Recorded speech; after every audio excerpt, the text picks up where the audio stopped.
Press play. Yeah. G'day guys, so I've had a few inquiries about how to skin for a shoulder mount. So Tim's tipped over this young bull here for me, so we thought we'd just do a quick video on the basics. It's pretty simple really. We've got three main cuts. One you just run down the spine here, and then you do one right around the belly, and then you go around this joint here and down this line and join it all up, and then you just peel it off. So I'll show you how that goes.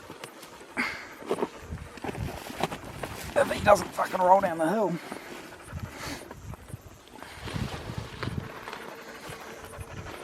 So you can start right up in between the ears here.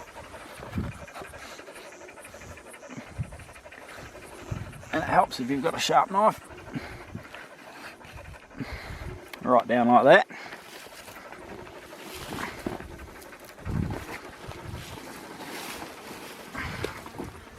Now I normally try to come around to imagine where his belly button is. If you're worried about how much to take, it's better to take more than less, but you don't really need to take his back legs as well.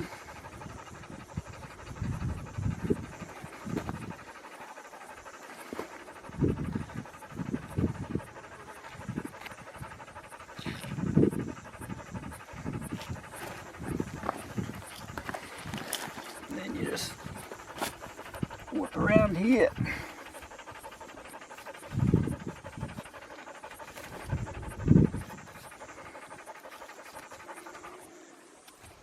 Get the knife sharp. Now some people will just tube out the front legs, or you can do a cut running back. Most taxidermists I've talked to, they end up doing this cut anyway to put it onto a form. So I normally run a cut down this line here, which just makes your life a lot easier when you're taking the skin off, and to salt it as well.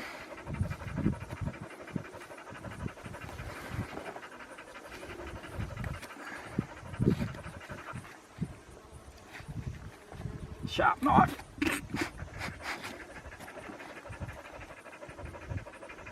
And with a bit of luck, with an animal like this anyway,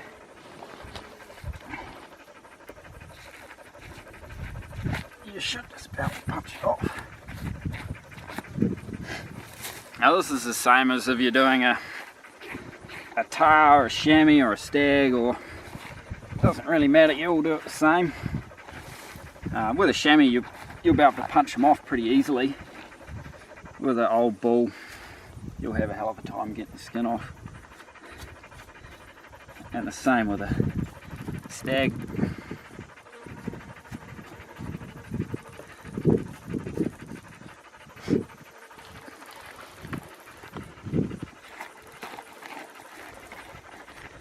Now cleaner you can make the skin now, the better, because it stops flies getting on it and stops it going off, and it makes the job easier for your taxidermist. There's nothing they hate more than you turn up with a half rotten skin covered in maggots and half a kilo of meat hanging off it.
then you want to just flip them over and you do the same thing on the other side. You can keep all the dust crap off it.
Now once you get your cape off, there's a couple of different things you can do with it. You can either just get it to the taxidermist, which if you're not far away, you know, you can get by the day or two if it's cold weather. But the summertime or early season stags, you want to get them there pretty quick. If you can't get to the taxidermist straight away, you want to either freeze it, roll it all up, and then I'll double or triple bag them and then freeze them, or salt them.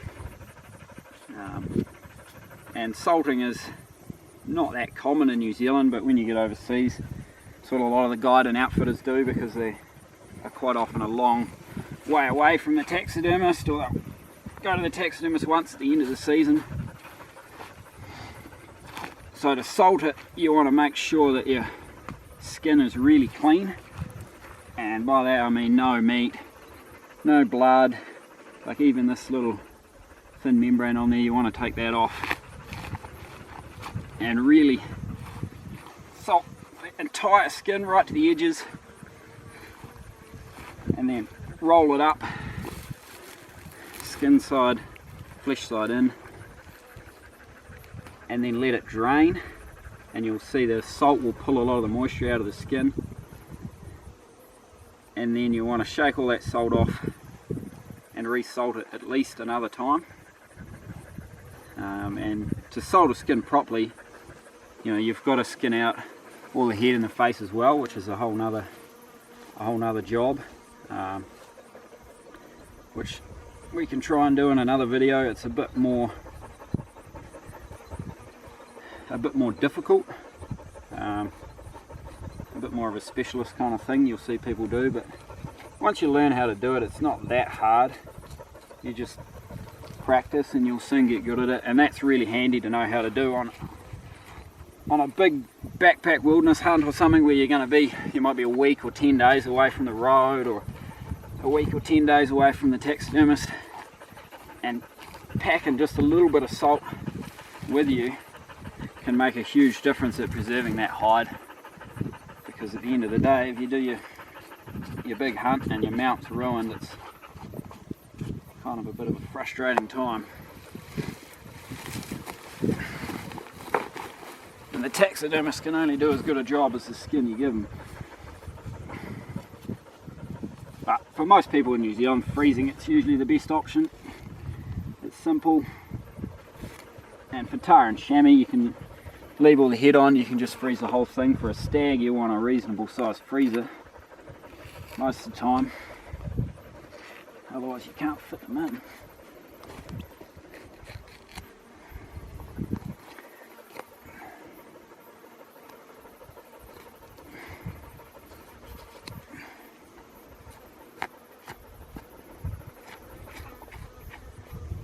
2D3 put a big hole in it.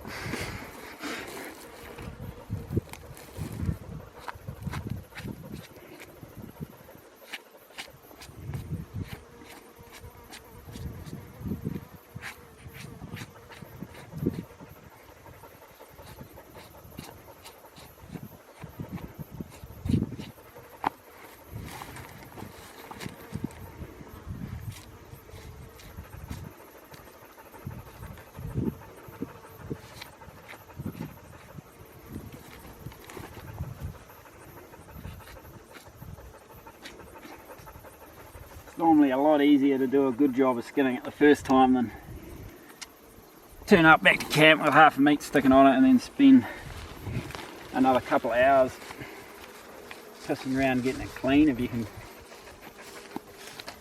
do it properly the first time, it makes it a lot easier.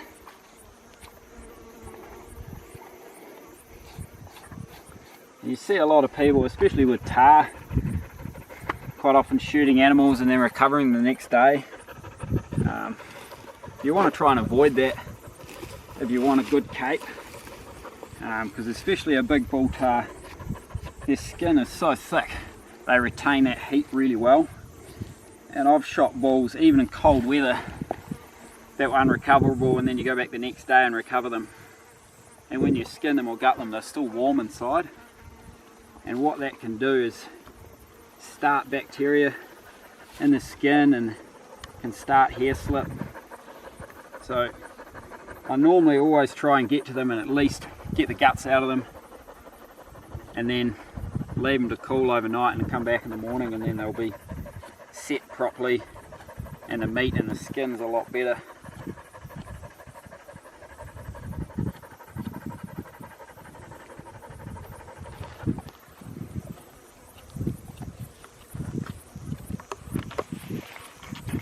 Might have to do a reshuffle here or disappear off the mountain.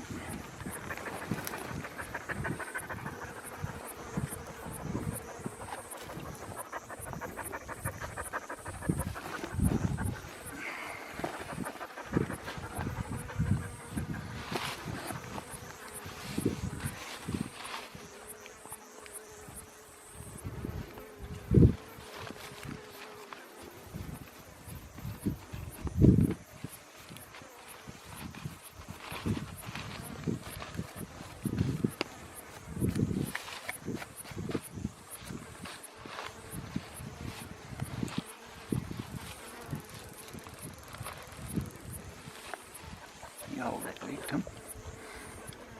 Thank you.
you go. Now once you come up to where you normally cut your throat,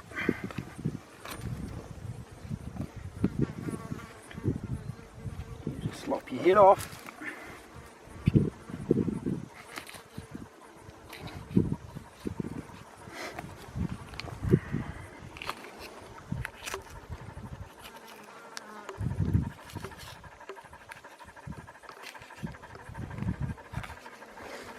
Careful not to cut right through that skin on the back.